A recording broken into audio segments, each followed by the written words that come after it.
Central European Time is now 1 hour.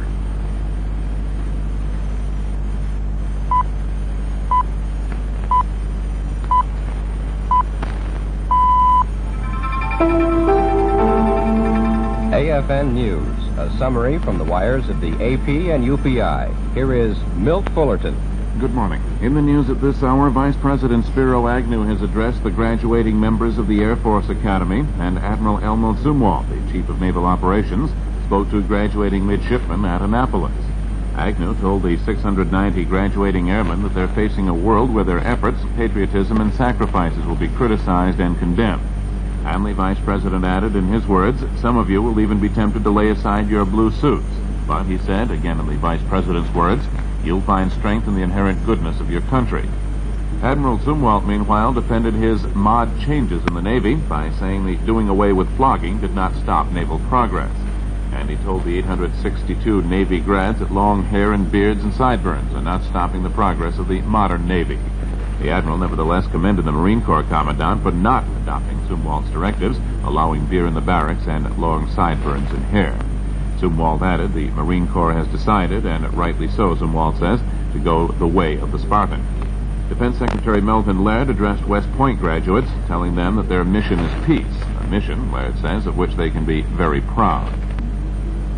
A third day of intense fighting is going on in the marshes east of Phnom Penh in Cambodia. Much of the fighting is hand-to-hand, and the gunfire can be heard in the capital itself.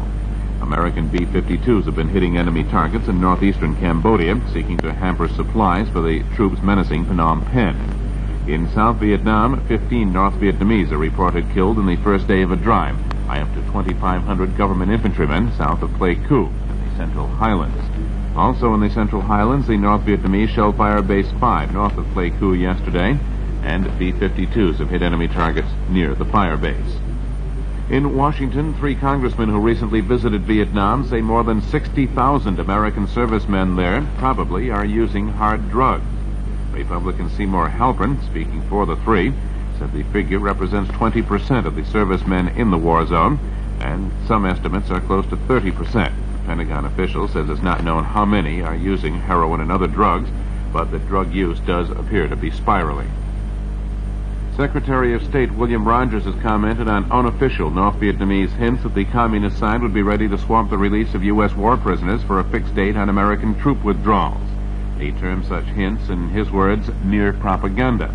He commented to newsmen as he arrived in Washington from Paris. Rogers said there's been no change in the communist side's basic position on how to end the war in Vietnam.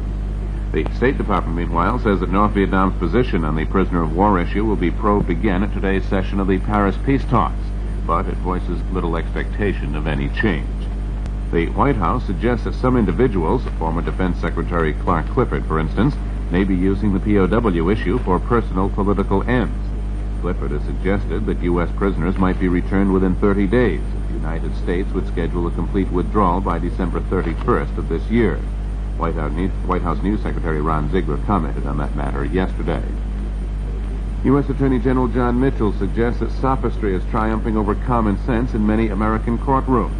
He told the National District Attorneys Association in Washington, in his words, "A preoccupation with fairness for the accused has done violence to the fairness for the accuser."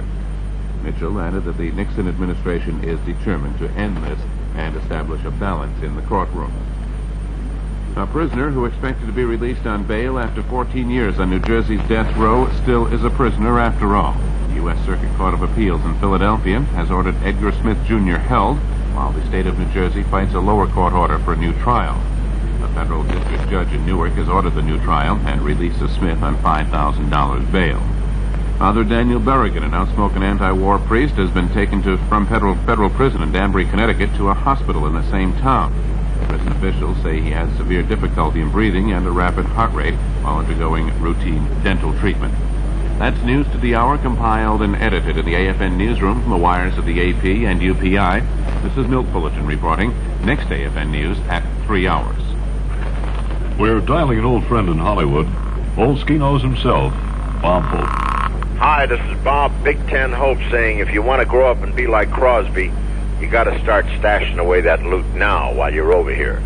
Tuck a little away every month in Big Ten savings deposits.